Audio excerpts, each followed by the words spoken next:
Specialist और इस video में हम बच्चों में होने वाले कोविड इन्फेक्शन के बारे में जानकारी लेने वाले हैं। यह वीडियो IAP गाइडलाइंस के ऊपर आधारित है। तो चलिए जानते हैं उन 18 सवालों के जरिए बच्चों में होने वाले कोविड इन्फेक्शन के बारे में। आपको बच्चों में कौन कौन सी सावधानी बरतनी है उसके बारे में जानते हैं। अगर कोविड होने के बाद बच्चों की आपको कैसे देखभाल करनी है उसके बारे में हम जानेंगे। तो आप सभी इस बारे में तो जरूर जानते होंगे कि फिलहाल कोविड की दूसरी लहर चल रही है और दूसरी लहर में ये देखा गया है कि जवान लोगों को भी कोविड की इन्फेक्शन हो रही है। हो सकता है आगे जाके तीसरी लहर भी आए और ऐसे माना जाता है कि तीसरी लहर में बच्चों को ज्यादा इन्फेक्शन होने के चांसेस है। तो इस कोविड की तीसरी लहर के लिए हम अभी से प्रिपरेशन करेंगे, हम अभी से उसकी तैयारी करेंगे। तो सबसे पहला प्रश्न ये आता होगा आपके मन में कि कोविड की दूसरी लहर क्या पहले लहर से ज्यादा भीषण है? तो जवाब है जी हाँ, कोविड की दूसरी लहर ये पहले लहर से ज्यादा भीषण है और उसका मुख्य कारण है वायरस में होने वाला म्यूटेशन। वायरस में होने वाले म्यूटेशन की वजह से उनकी रोग प्रसार क्षमता बढ़ गई है। इसीलिए जहां पर पहले लहर में कम लोगों को इन्फेक्शन हो रहा था, दूसरी लहर में बहुत ज्यादा लोगों को इन्फेक्शन हो रहा है। इनफैक्ट पहली कोविड की लहर में बहुत कम मात्रा में बच्चों को इन्फेक्शन हुआ था, लेकिन इस कोरोना की लहर में ऐसा देखा गया है कि बच्चों को भी ये इन्फेक्शन हो रहा है, ज्यादा मात्रा में हो रहा है और हो सकता है आने वाली तीसरी लहर में ये इन्फेक्शन और भी ज्यादा हो, क्योंकि बच्चों का वैक्सीनेशन नहीं होने वाला है। बच्चों का जो लसीकरण है कोविड के ऊपर वो बहुत ही जल्द प्लान में नहीं है। इसलिए हो सकता है कि तीसरी लहर में ज्यादा से ज्यादा पीडियाट्रिक एज के पॉपुलेशन के यानी कि बच्चों में होने वाले कोविड केसेस ज्यादा हो सकते हैं। तो इस वीडियो में हम आने वाले सवालों से ये जानने वाले हैं कि कोविड इन्फेक्शन को बच्चों में कैसे पहचाने, उन्हें कैसे सुरक्षित रखें, अगर उन्हें कोविड इन्फेक्शन हो जाता है तो कौन सी आपको घर पे सावधानी बरतनी है, अगर उनको कोविड इन्फेक्शन ज्यादा भीषण हो तो कैसे उनको अस्पताल में और कब उनको अस्पताल में ले जाना चाहिए, इसके बारे में हम इस वीडियो में जानकारी लेंगे। तो अगला सवाल यह है कि कोविड इन्फेक्शन से आप आपके बच्चों को कैसे सुरक्षित रख सकते हैं। देखिए, कोविड इन्फेक्शन का कोई भी पक्का इलाज नहीं है, इसीलिए उन्हें सुरक्षित रखना बहुत ही ज्यादा जरूरी है। तो आप ये सुरक्षा वही 3 स्टेप से दे सकते हैं जो आप आपकी रूटीन लाइफ में आज तक करते आए हैं। सबसे इंपॉर्टेंट मतलब हैंड हाइजीन, अच्छे से हाथ धोना, पूरी तरह से सारे हाथ के कोनों को अच्छे तरह से धोना और अच्छे से उन्हें सैनिटाइज करते रहना सैनिटाइजर के जरिए, मास्क लगाना और तीसरी चीज मतलब सोशल डिस्टेंसिंग रखना। सोशल डिस्टेंसिंग रखना मतलब 2 गज की दूरी बनाए रखना। जब तक ये कोरोना काल चल रहा है तब तक उन्हें दूसरे बच्चों के साथ खेलने से परहेज करना पड़ेगा ताकि उन्हें इन्फेक्शन ना हो। अगर बच्चे कोई इवेंट अटेंड भी करते हैं तो उनके ऊपर ध्यान देना है कि वो सोशल डिस्टेंसिंग करें, वो हैंड हाइजीन अच्छे से रखे, हाथ अच्छे से धोते रहे और मास्क का प्रयोग जरूर करें। अगला सवाल ये मन में आ सकता है कि कैसे पता चलेगा कि आया हुआ बुखार ये कोविड की वजह से है या कोई दूसरे कारण की वजह से ये बुखार आया है। तो इसका कोई पुख्ता जवाब नहीं दे सकता कि ये जो बुखार आया है ये कोविड की वजह से है या अन्य कोई बीमारी की वजह से। लेकिन इसमें एक टिप जरूर याद रखिए, बच्चों को यूजुअली ये इन्फेक्शन बड़ों से होने वाला है, क्योंकि बड़े बाहर जा रहे हैं, बच्चे स्कूल बंद होने की वजह से घर पे ही पढ़ाई कर रहे हैं, ऑनलाइन क्लास ही अटेंड कर रहे हैं, तो वो संक्रमण लेने के लिए कम पात्र है। याद रखिए, अगर घर का कोई मेंबर है जिसे सर्दी खांसी है, जिसे बुखार है और कोविड के लक्षण है और इसी के कारण उन्होंने अपना कोविड टेस्ट कराया हो और ये कोविड टेस्ट पॉजिटिव आया है और उसके पश्चात या उसके साथ में ही बच्चे को भी कोई सिम्टम्स आते हैं, उस घर के बच्चे को भी अगर कोविड के सिम्टम्स आते हैं, तो आप मान सकते हैं कि ये कोविड की इन्फेक्शन हो सकती है। इसी के साथ चलते हैं हम अपने अगले सवाल की तरफ और वो है कि कोविड में बच्चों में कौन से लक्षण होते हैं। तो लक्षण वही है, सर्दी, खांसी, बुखार आना, ठंडी लगना, बदन दर्द होना।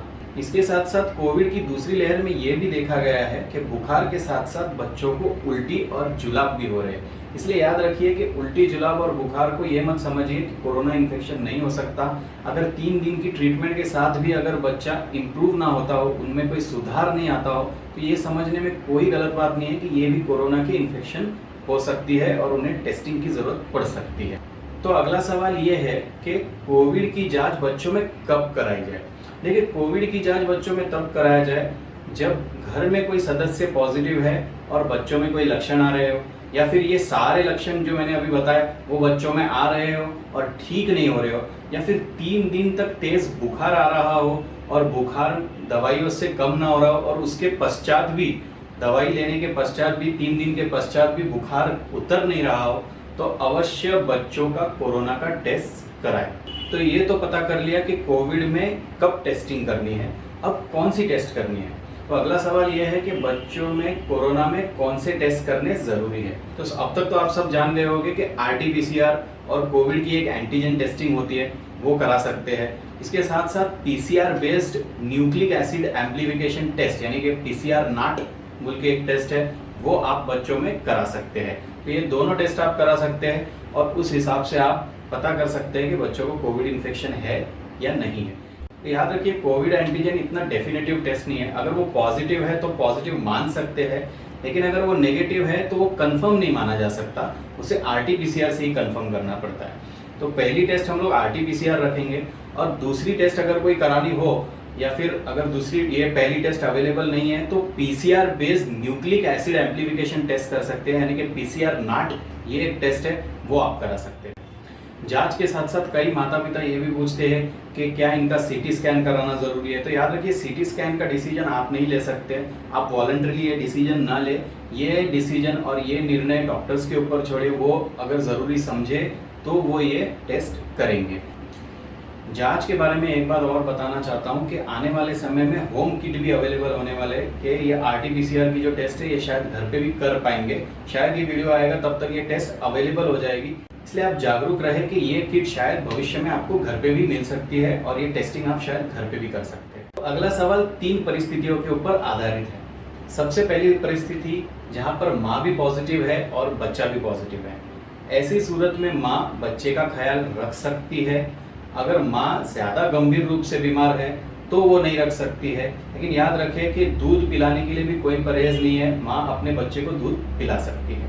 लेकिन अगर माँ की स्थिति गंभीर है तो सिर्फ वो बच्चे का ख्याल न रख पाए, इसीलिए बच्चे को दूर रखना पड़ेगा।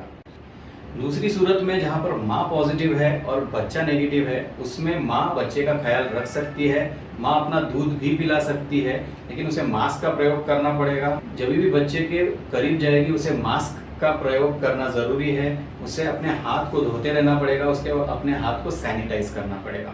तीसरी परिस्थिति में जहाँ माँ नेगेटिव है और बच्चा पॉजिटिव है, उसमें भी माँ बच्चे का ख्याल रख सकती है, उसे हैंड हाइजीन रखनी पड़ेगी, उसे मास्क का प्रयोग करना पड़ेगा। याद रखिए, तीनों भी सूरत में माँ अपने बच्चे को दूध पिला सकती है, कोई भी परहेज करने की ज़रूरत नहीं है। वो जैसे पहले पिला रही थी वैसे ही माँ अपने बच्चे को दूध पिला सकती है। उसे सिर्फ सैनिटेशन मेंटेन करना है, उसे अपने हाथ धोते रहना है, सैनिटाइजर का प्रयोग करना है, मास्क का प्रयोग करना है। तो अगला सवाल ये मन में आ सकता है कि क्या बच्चों को मास्क पहनना ज़रूरी है।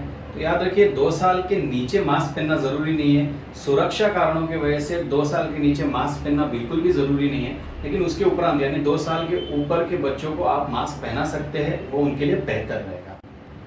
अगला सवाल ये है कि क्या बच्चों में कोविड इन्फेक्शन भीषण रूप ले सकता है। तो इसका जवाब है जी हाँ, कोविड बच्चों में भीषण रूप ले सकता है, लेकिन उम्र दराज लोगों जितना भीषण रूप नहीं ले सकता। 60 से 70% बच्चों को तो कोई लक्षण ही नहीं आते या फिर बहुत ही हल्के लक्षण आते हैं। सिर्फ 1 या 2% बच्चों को ही ICU के एडमिशन की ज़रूरत पड़ती है। ऐसा भी देखा गया है कि कुछ बच्चों में कोविड के इन्फेक्शन का रूप ज़्यादा खतरनाक इसलिए भी होता है क्योंकि उनको पहले से कोई बीमारी है। तो ऐसे कौन सी बीमारियां हैं और ऐसे कौन से बच्चे हो सकते हैं जिन्हें कोविड का खतरा ज़्यादा होता है। तो सबसे पहले वो बच्चे हो सकते हैं जिनकी स्वाभाविक रूप से प्रतिकार शक्ति कम हो, या फिर जिन्हें कैंसर के वजह से उनकी प्रतिकार शक्ति कम हो गई हो, या फिर वो बच्चे जो कैंसर की वजह से कुछ दवाइयाँ ले रहे हैं और उसके वजह से उनकी प्रतिकार शक्ति बहुत ही ज़्यादा कम हो गई है। ऐसे बच्चों को कोविड का खतरा ज़्यादा है और उसका स्वरूप भी ज़्यादा भीषण हो सकता है। कुछ बच्चों को दिल की बीमारी हो सकती है, किडनी की बीमारी हो सकती है, या फिर लीवर की बीमारी हो सकती है। ऐसे बच्चों को भी कोविड का खतरा ज़्यादा होता है और अगर कोविड की इन्फेक्शन हो जाती है तो उनमें ज़्यादा भीषण स्वरूप देखा गया है।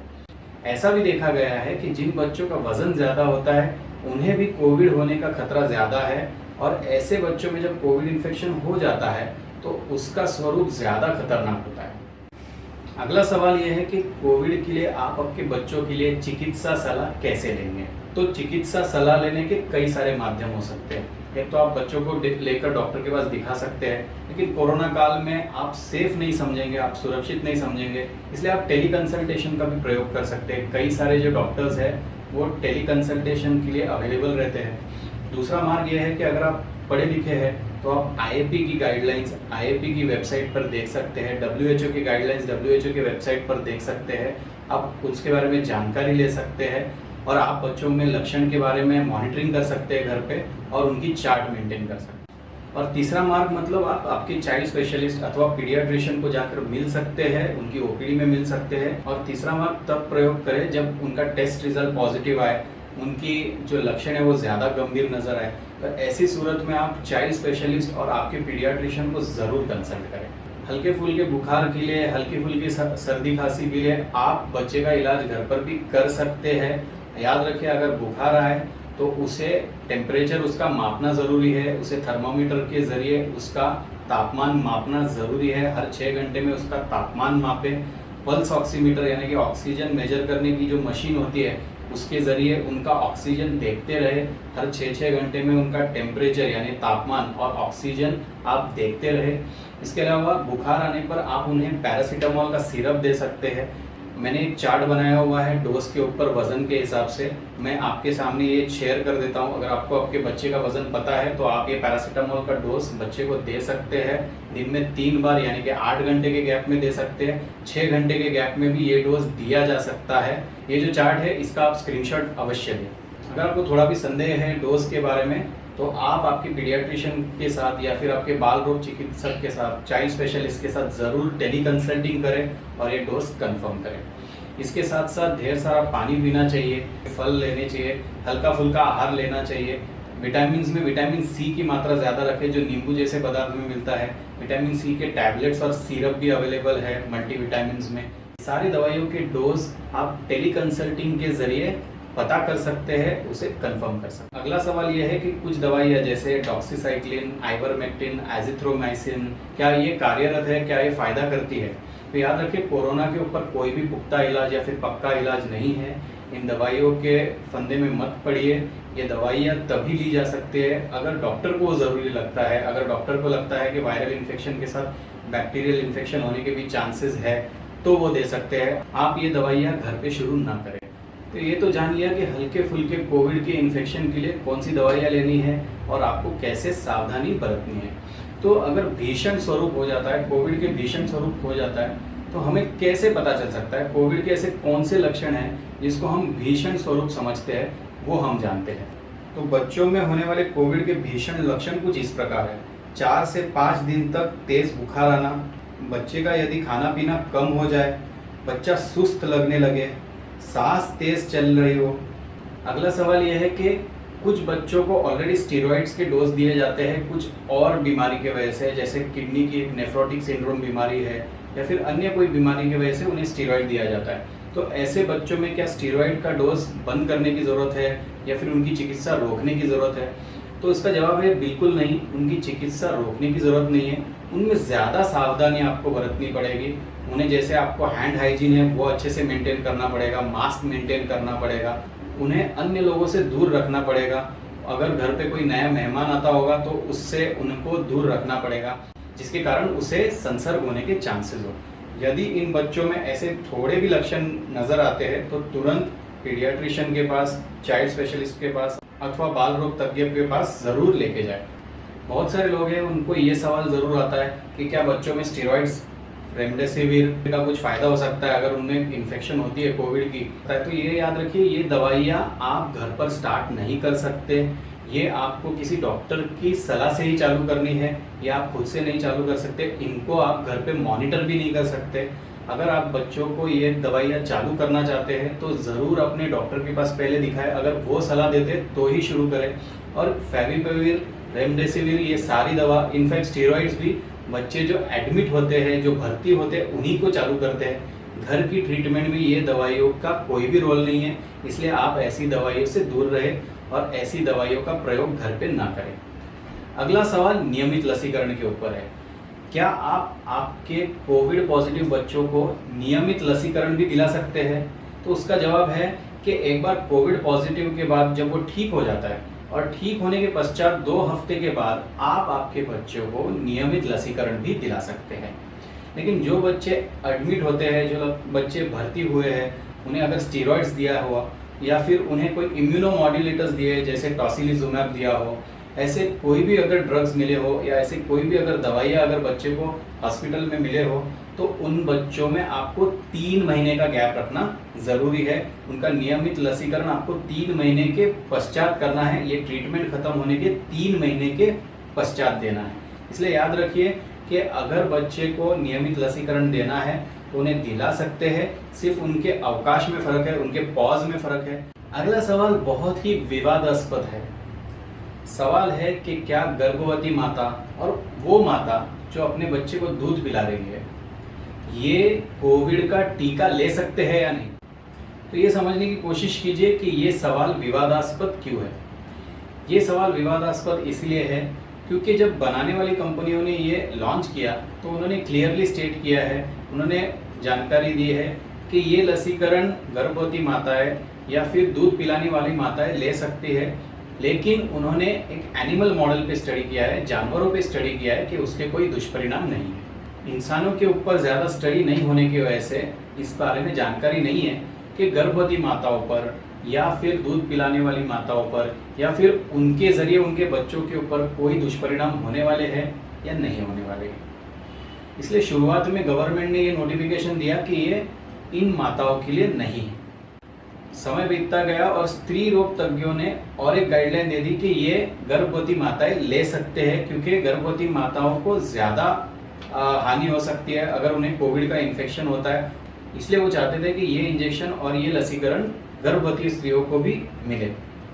आगे जाके IAP यानी कि इंडियन अकेडमी ऑफ पीडियाट्रिक यानी कि जो बाल रोग चिकित्सक है, उन्होंने एक गाइडलाइन दे दी कि ये लसीकरण उन महिलाओं के लिए नहीं है। इसके बाद गवर्नमेंट ने अपनी पहली गाइडलाइन में थोड़े से चेंजेस कर दिए। उन्होंने पहले कहा था कि गर्भवती माताएं और दूध पिलाने वाली माताएं ये लसीकरण ना लें। अब उन्होंने ये गाइडलाइन को चेंज किया है और वो बोल रहे हैं कि जो माताएं बच्चों को दूध पिला रहे हैं वो माताएं ये लसीकरण ले सकते हैं। याद रखिए, कोविशील्ड और कोवैक्सीन दोनों ही सेफ वैक्सीन है। कोविशील्ड वही वैक्सीन है जिसके आधार पर रेबीज वैक्सीनेशन दिया जाता है, यानी कि कुत्ता काटने के ऊपर जो इंजेक्शन होता है उसी आधार पे और उसी टेक्नोलॉजी पे बनाया जाता है, जो प्रेग्नेंट और लैक्टेशन वाली मदर यानी कि गर्भवती माताएं और दूध पिलाने वाले माताओं को भी दिया जा सकता है, क्योंकि वो बीमारी ज़्यादा भीषण है। इसलिए यदि वो इंजेक्शन दे सकते हैं, सेफली दे सकते हैं, तो ये इंजेक्शन भी सेफली दिया जा सकता है। रही बात कोवैक्सीन की, तो कोवैक्सीन और भी सेफ है। कोवैक्सीन इनएक्टिवेटेड प्लेटफॉर्म टेक्नोलॉजी के तहत बनाई गई है। वो एक लाइव वायरस नहीं है, एक मरा हुआ वायरस है, इसलिए वो पूरी तरह से सेफ है। इसीलिए मेरे हिसाब से ये दोनों भी सूरत में ये वैक्सीनेशन ले सकते हैं। सरकार की जो गाइडलाइन है उस हिसाब से ये माताएं जो बच्चे को दूध पिला रहे हैं वो बिल्कुल ले सकते हैं और ये सेफली ले सकते हैं। इसी के साथ हम ये सवाल जवाब का सिलसिला अंत करते हैं। तो इस वीडियो के जरिए हमने सवाल जवाब के सिलसिले से कोविड इन्फेक्शन के ऊपर जानकारी ली है कि बच्चों में कैसे कोविड इन्फेक्शन को पहचाना जा सके और क्या क्या हमें करना चाहिए। अगली वीडियो में हम कोविड इन्फेक्शन के ऊपर जो टीका बनने वाला है, जो बच्चों के लिए मुहैया कराने वाले हैं, उसके बारे में हम जानकारी लेने वाले हैं। तो आप इस चैनल को सब्सक्राइब करें, ये वीडियो कैसा लगा उसके बारे में कमेंट करें, इस वीडियो को लाइक करें, ज़्यादा से ज़्यादा पेरेंट्स के साथ, ज़्यादा से ज़्यादा माता पिताओं के साथ शेयर करें, आपके दोस्तों के साथ शेयर करें। हिंदुस्तान में जितने भी बच्चे हैं उनके माता पिता तक ये वीडियो को ज़रूर पहुँचाएँ। तो ध्यानपूर्वक सुनने के लिए बहुत बहुत धन्यवाद। बहुत ही जल्द मिलेंगे अगले वीडियो में।